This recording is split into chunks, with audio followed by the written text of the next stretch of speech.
ပါအားလုံးကို Big Guitar Channel Official ကနေကြိုဆိုပါတယ်ဗောနော်အဲ့တော့ကျွန်တော်အခု Key D Major ရဲ့ Do Re Mi Fa Sol La Ti ရဲ့အလေအလတ်တန်ဗောနော် Meter တန်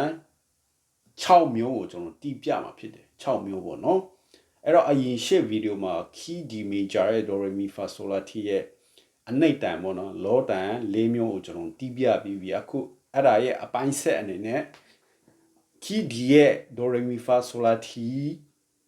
အလေအလတ်တန်ဗောနော်တီးခတ်နေ6မျိုးကိုကျွန်တော်တီးပြမှာဖြစ်တယ်အဲ့တော့ two notes tempo ကဘယ်လိုလဲဆိုတော့ဘယ်လိုခွဲမလဲဆိုတော့သူ Do Re Mi Fa Sol La Ti ရဲ့အပေါ်အောက်မှာတင်ကြတဲ့အဆက်ကလေးတွေမပါဘူးဗောနော်အဲ့လိုမျိုးမပါဘူးဆိုတော့ကျွန်တော်အလေတန်လို့ကျွန်တော်ခွဲလို့ရတယ်နော် Do Re Mi Fa Sol La Ti ရဲ့အလေတန်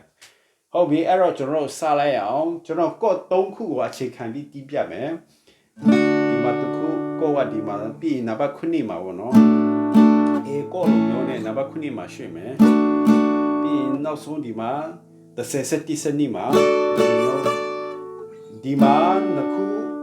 ဒီမှာနှစ်ခုဗောနော်ကော့တစ်ကော့စီမှာဒီမျိုး2မျိုးစီအလုံးပေါင်း6မျိုးဗောနော်အဲ့တော့ကျွန်တော်စလိုက်အောင်အရင်ဆိုဒီကနေအရင်စမယ်ဒီကော့ကမယ်ပြီးရင်ကျွန်တော်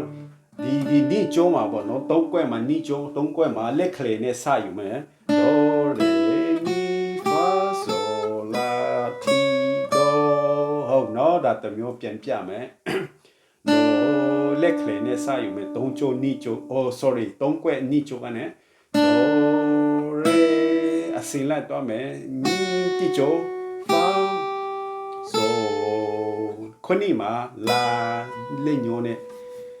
Ti 30မှာခုရှိ9မှာလက်တကျွနဲ့နောက်30မှာဘာ30မှာတိဟုတ်နော်ပြန်ပြမယ် Do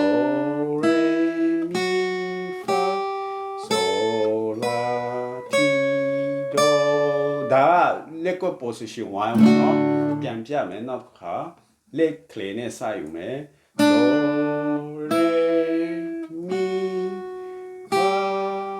Sol ပြီးဒီမှာခုနှစ်ကွက်မှာလာပြီးဒီမှာလက်တကျွနဲ့ထောက်မယ် Ti Do လက်တန်းနဲ့ဆုံးမယ်ဟောနော်လက် position လဲဒီအတိုင်းပဲယူရမှာနော် Do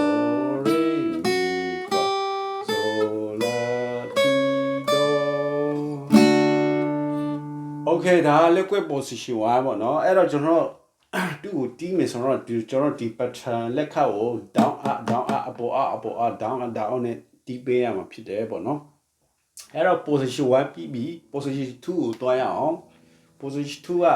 အခုနလက်ကလေးနဲ့စယူတယ်အခုကလက်ညိုးနဲ့စယူသူကလက်ခွာပြီးတီးရအောင် Do Re Mi Fa Sol La Ti Do ဟုတ်နော်ပြမယ်3ကွက်မှာ3 5ဘာလဲကွ3 5ခုမှာလက်ညိုးလက်ကလေးလက်တန်းလက်ညိုးလက်ကလေးလက်တန်းပြီးဒီမှာလက်ညိုးနဲ့ this ဟို930မှာပေါ့နော်9ကွက်မှာ930လက်ညိုးလက်ကလေးဟုတ်နော်ပြမယ် Do Re Mi Fa Sol La Ti Do ဟုတ်နော်ပြန်ပြမယ် Do Re Mi Fa Sol La Ti Do ဟုတ်နော်ဒါလက်ခွက် position 2ဟုတ်တယ်ပြန်ပြမယ်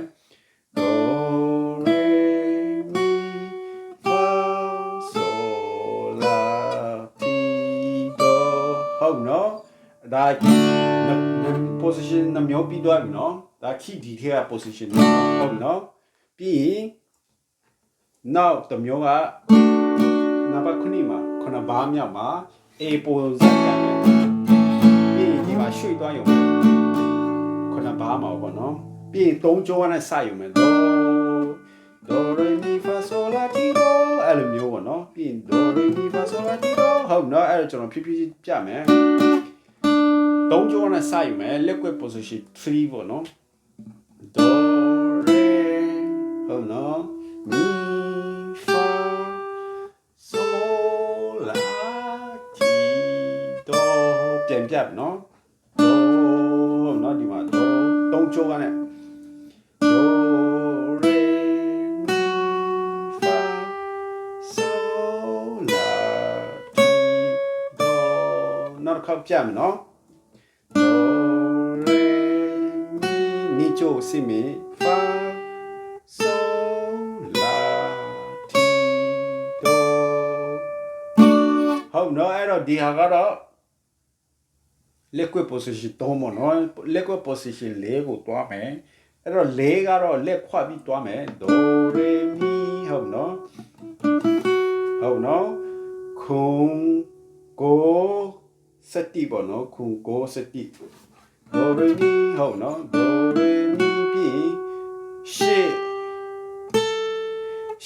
တစ်စနစ်ကိုစဉ်းသွားတာနော်ခုံကိုစတိရှေ့တစ်စနစ်ဟုတ်နော်အဲ့တော့ဖြည်းဖြည်းတီးပြမယ်လက်ညွန်လက်ကလေးလက်တန်းခုံကိုစတိပေါ့နော်ရှစ်30စနစ်ဟုတ်နော်ရှစ်30စနစ်ပြီးရင်ဒီမှာကို30ဟုတ်နော်ဒို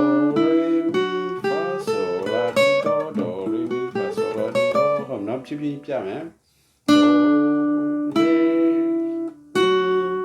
စီမဲဖာတကွက်ရွှေ့ပြီးစီမဲဆိုလာတီဒိုဟုတ်နော်ဒါနဲ့ဆို liquid position လေးခုပြီးပြီဟုတ်နော်ပြန်ပြမယ်ဟုတ်နော်အဲ့တော့နောက်ကအချိန်တစ်ခုတွားမယ်9-6ကိုတွားမယ်9-6ကဒီမှာ30စနစ်မှာဒီလိုတော့ကြိုင်ပြီးပေါ့နော်ပြီးရင်3ချိုးကနေစယူမယ် oh sorry 4ချိုးကနေနော် liquid position 5ပေါ့ do re mi fa sol la ti do do re mi fa sol la ti do ဟုတ်နော်ပြီးဒီမှာ do re mi fa sol la ti do okay ဒီပြမယ်4ချိုးကနေစယူမယ်လက်တန်းနဲ့စတီးမယ် do re mi fa sol la ti do ဟုတ်နော်ပြန်ပြမယ် do re mi fa sol la ti do ဒီဟာတော့ရှေ့ဗီဒီယိုမှာကြည့်ပြီးတဲ့လူတွေကတော့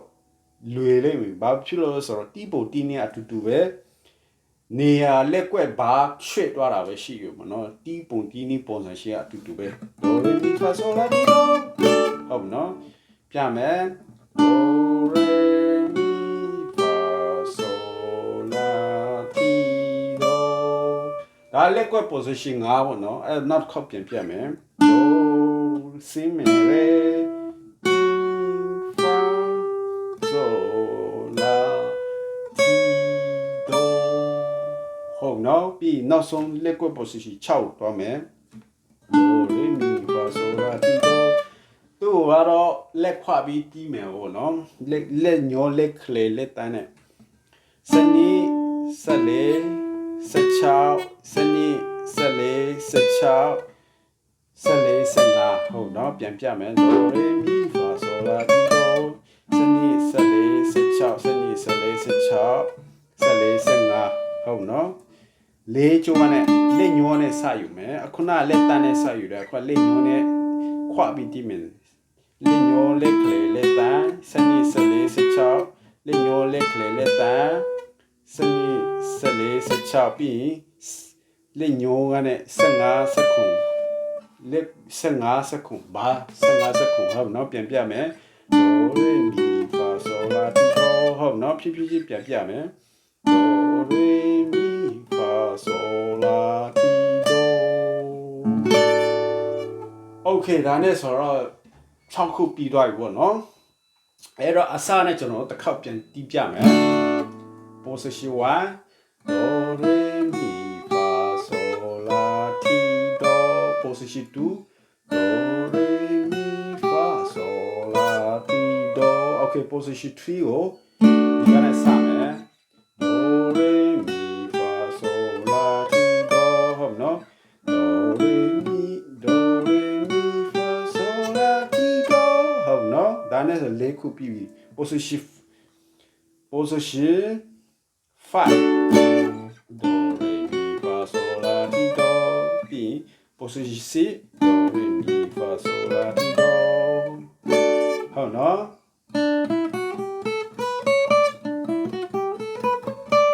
ဟုတ်နော်